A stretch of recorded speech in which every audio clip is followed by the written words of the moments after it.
राजस्थानच्या जयपूरमध्ये विकी नावाच्या तरुणाची निर्घृण हत्या करण्यात आली आणि या घटनेनंतर परिसरात तणाव निर्माण झाला. दरम्यान नागरिकांनी आंदोलन करत आरोपीला कठोर शिक्षा द्यावी अशी मागणी केली. पुण्यात वाहन चोरट्यांनी धुमाकूळ घातलाय. शहरातील एका नामांकित दैनिकाच्या कार्यालयाबाहेरून चोरट्यांनी दुचाकीची चोरी केली. या चोरीची घटना ही सीसीटीव्हीमध्ये चित्रित झाली. या प्रकरणी स्वारगेट पोलीस स्टेशनमध्ये तक्रार दाखल करण्यात आली. मात्र हे चोरटे अद्याप फरार आहेत. संसदेचं पावसाळी अधिवेशन आजपासून सुरू झालंय. सभागृह सुरू होण्यापूर्वी पंतप्रधान नरेंद्र मोदी यांनी माध्यमांशी संवाद साधला. ऑपरेशन सिंदूर यशस्वी झालं. भारतीय सैन्यानं अवघ्या 22 मिनिटात दहशतवाद्यांचे अड्डे उद्ध्वस्त केले आणि जगाला भारताची लष्करी ताकद दाखवली अशी प्रतिक्रिया मोदींनी दिली. संसदेच्या पावसाळी अधिवेशनाच्या पहिल्याच दिवशी ऑपरेशन सिंदूरवर गोंधळ झाला. पहलगाम हल्ल्यातील दहशतवाद्यांना मारलं गेलं नाही असं विधान काँग्रेस अध्यक्ष मल्लिकार्जुन खरगेंनी केले. यावर मंत्री जे.पी. नड्डांनी प्रतिक्रिया दिली. ऑपरेशन सिंदूरवर चर्चा करण्यास तयार आहोत, तसं सिंदूरबाबतचे पुरावे देशासमोर ठेवले जातील. राष्ट्रीय स्वयंसेवक संघाला 100 वर्ष पूर्ण होणार आहेत आणि या शताब्दीनिमित्त संघ घरोघरी जाऊन 100 वर्षात केलेलं काम लोकांपर्यंत पोहोचवेल. कुठलाही भव्य दिव्य कार्यक्रम न घेता घरोघरी जाऊन कामांची माहिती देण्याचा निर्णय संघाच्या बैठकीत घेण्यात आला. छत्रपती संभाजीनगरच्या पैठणमधील थापट्टी तांडामध्ये कुलस्वामिनी कला केंद्र बंद करण्यासाठी परिसरातील नागरिक रस्त्यावर उतरलेत. या कला केंद्रावर दररोज अनुचित प्रकार घडत असल्याचा आरोप गावकऱ्यांनी केलाय. त्यामुळे हा कला केंद्र बंद करण्यासाठी नागरिकांनी रस्त्यावर रास्ता रोको केला.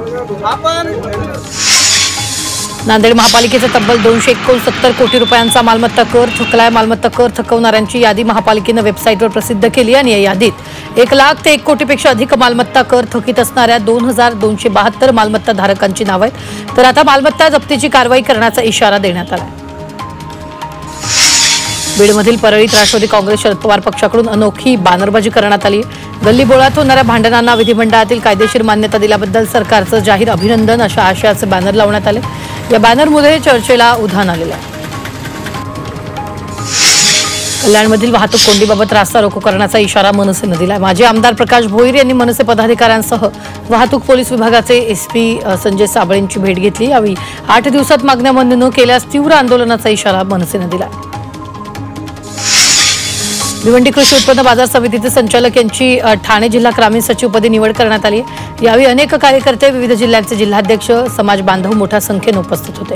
या प्रसंगी शेकडो धनगर समाज बांधवांनी शिवसेनेत प्रवेश केला. बीडमध्ये बेशिस्त आणि अवैध रिक्षा चालकांविरोधात वाहतूक पोलिसांनी कारवाईची मोहीम सुरू केली. रिक्षा चालकांकडे कागदपत्र परिपूर्ण स्वरूपात आहेत की नाही याची शहानिशा करण्यासाठी वाहतूक शाखेकडून ही मोहीम सुरू करण्यात आली आहे. या मोहिमेत 40 रिक्षा चालकांवर कारवाई केली आहे. अकोल्यातील MIDC परिसरात एका कंपनीच्या कीटकनाशक उत्पादन स्थळावर जिल्हा भरारी पथकाद्वारे कारवाई करण्यात आली आहे. या ठिकाणी जुन्या मुदतबाह्य कीटकनाशक बॉटल फोडून त्यामधील कीटकनाशक नवीन बॉटलमध्ये टाकणं, त्यावर नवीन बॅच क्रमांक आणि उत्पादन दिनांक असलेले स्टिकर लावण्याचं काम सुरू होतं. यावेळी भरारी पथकानं 21 लाखांच्या मुदतबाह्य साठ्याला विक्री करण्यास बंद आदेश दिले. साताऱ्यातील गजवडीमध्ये एक कार नदीत कोसळली. सुदैवाने या घटनेत कोणतीही जीवितहानी झाली नाही आणि अपघातानंतर क्रेनद्वारे कार नदीतून बाहेर काढण्यात आली. चंद्रपुरात परिचारिकांकडून आंदोलन करण्यात येते. कामाचं कंत्राटीकरण बंद करा, वेतनातील त्रुटी काढा आणि नर्सिंग भत्त्यात वाढ करा, सेवा प्रवेश नियम दुरुस्ती करा या विविध मागण्यांसाठी आंदोलन सुरू आहे. मात्र या आंदोलनामुळे रुग्णसेवेवर मोठा परिणाम झाला. सांगलीतील शिराळामध्ये यंदा 32% भात पेरणी झाली आहे. सततच्या पावसामुळे भात पेरणीवर परिणाम झाला. मात्र आता पावसानं विश्रांती घेतल्यामुळे पेरणीची लगबग सुरू आहे. हिंगोलीतील नरसी नामदेव मंदिरात परतवारीनिमित्त भाविकांची मोठी गर्दी झाली आहे. जय हरी विठ्ठल ज्ञानोबा माऊलीच्या नावाच्या जयघोषानं मंदिर परिसर दुमदुमून गेलं. यावेळी मंदिर व्यवस्थापनाकडून भाविकांसाठी विविध सुविधाही देण्यात आल्या. डोंबिवली पूर्वेकडील 23 वर्षीय आर्यन अजित शिरवळकर या तरुणानं आफ्रिका खंडातील टांझानिया देशातील 5895 मीटर उंच माउंट किलीमांजारो पर्वत यशस्वीरित्या सर केला. या तरुणानं माउंट किलीमांजारो सर करत भारताचा तिरंगा फडकावला. छावा संघटनेच्या कार्यकर्त्याला केलेली मारहाण सूरज चव्हाण यांना भोवलेली आहे. कारण राष्ट्रवादी युवक काँग्रेस प्रदेशाध्यक्षपदाचा राजीनामा देण्याच्या सूचना अजित पवारांनी दिलेल्या आहेत. पक्ष मूल्यांविरोधातील वर्तन मान्य नसल्याचं अजित पवारांनी म्हटलंय. त्यामुळेच हा निर्णय घेतल्याचं अजित पवारांनी स्पष्ट केलं. लातूरच्या राड्यानंतर उपमुख्यमंत्री अजित पवारांनी ट्विट केलंय, घडलेली घटना अत्यंत गंभीर आणि दुर्दैवी आहे. कोणत्याही प्रकारच्या हिंसेला, असभ्य वर्तनाला ठामपणे विरोध करतो, असं त्यांनी ट्विटमध्ये म्हटलंय.